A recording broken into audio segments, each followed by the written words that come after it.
какую новость не открой, это вот просто растаптывание достоинства человека. Какую новость не открой, это плевок в лицо обычному человеку. И вот это вот даже вот эти новости из Новосибирска, которые приходят, да, из Сибири, и Пензенская область, по-моему, там тоже фигурировала, да, с истреблением коров. Там разные идут версии о том, что крупные агрохолдинги, например, есть одна версия, заходят, да, такие как Мираторг, это вот предприятие бывшего президента Дмитрия Медведева. Есть еще версия о том, что возле как раз-таки Новосибирска, а, ну или в Новосибирске, стоят биолаборатории, которые разрабатывают биологическое оружие, да. То есть это может быть связано с тем, что коровы являются разносчиками какого-то страшного заболевания, разработанного в недрах этих лабораторий, да. Ну, поскольку власть не разговаривает с людьми, не дает никаких ответов, да, на вопросы, на крики, да, поэтому версии разные. Никто ничего не знает пока. Я думаю я думаю, что, это станет понятно. Если это заходит в Мираторг, то это скоро станет понятно, очень скоро, да. А если здесь проблема с биологическим оружием, то это станет понятно, станет известно только тогда, когда, к власти придет другой режим.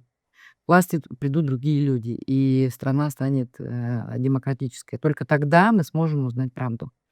Вот, ну посмотрите, как с людьми поступают. Людей не спрашивают ни о чем. Захотели — приехали, забрали, умертвили. Не людей. Хотя людей тоже на войне, да. Приезжают, забирают и отправляют на войну, умерщвляют.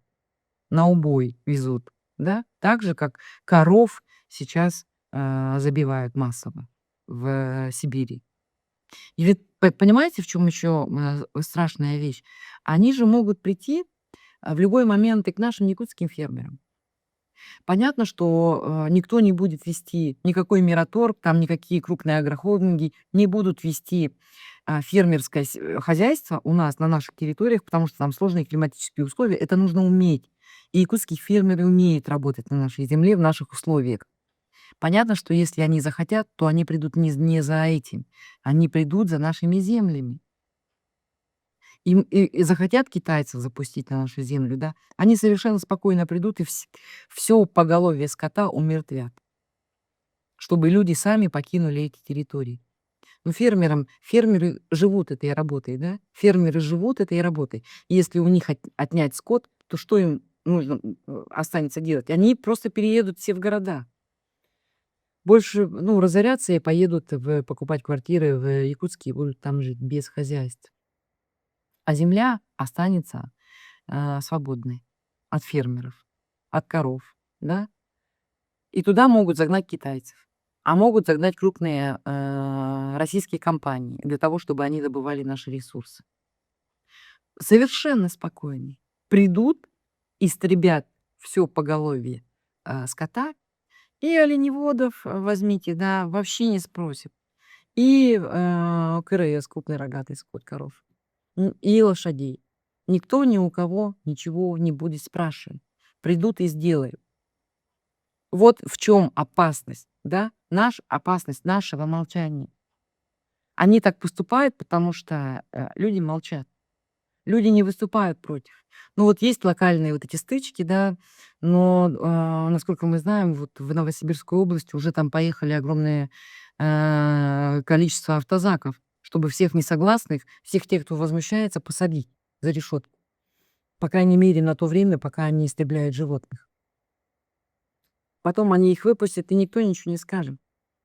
Слушайте, все вот эти новости, да, они же фоном проходят.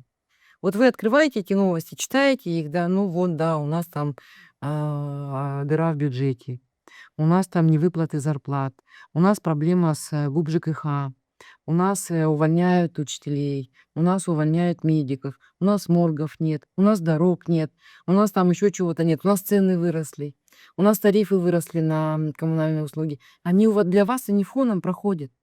Никто не возмущается. Вот это самое плохое. Людей довели до такого состояния, что Руки опустились до такой степени, ну, вообще никто ничего не делает.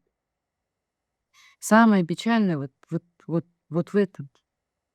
Я не знаю, что еще нужно сделать для того, чтобы наконец-то у людей, лопнуло вот терпение, да. Чтобы люди наконец возмутились и сказали: "Ну сколько можно? Хватит". Такими темпами, у нашей республики Саха не останется вообще никакого будущего. Власть российская будет приходить в наши дома и делать все, что она хочет в наших домах. Ну, уже делает, да, по сути. В наших постелях, в наших холодильниках, в наших кошельках. Многие пишут: "Вот ну, типа, это же настоящий геноцид". Хотят голодомор устроить в, России. Да, хотят устроить голодомор. Да, это настоящий геноцид. Геноцид начался настоящий, 24 февраля 2022 года. Вот тогда он и начался, этот геноцид. И на территории соседнего государства, и на нашей с вами территории, и у нас в республике Саха. Огромное количество людей, молодых мужчин умирает, и никто не возмущается. Все собирают деньги на войну, отправляют гуманитарную помощь нашим мальчикам. К большому сожалению, пока люди молчат, пока никто ничего не делает, никто никак не пытается остановить все то, что происходит, власть будет действовать таким образом, не обращая внимания на там возмущение, на вот эти мелкие, да, то, что в Новосибирске сейчас происходит. Посадят всех в автозаки и вывезут, в тюрьмы на пару недель, и всё. А потом все. Потом люди вернутся на пустые места. Так во всем, так во всем. Пока мы не поймем, что мы здесь власть, пока мы не поймем, что от нас зависит наше будущее, власть будет с нами делать все, что она захочет. Плевать нам в лицо, убивать нас, морить нас голодом. На этой печальной ноте я сегодня заканчиваю свой выпуск. Пожалуйста, подпишитесь на наш канал, поставьте лайк этому видео и другим видео, и обязательно оставьте комментарий. Это очень поможет нам в продвижении нашего канала. Всем тем, кто хочет помочь нашему каналу донатами, ссылку на все способы помочь нам я оставлю под этим видео. Спасибо большое.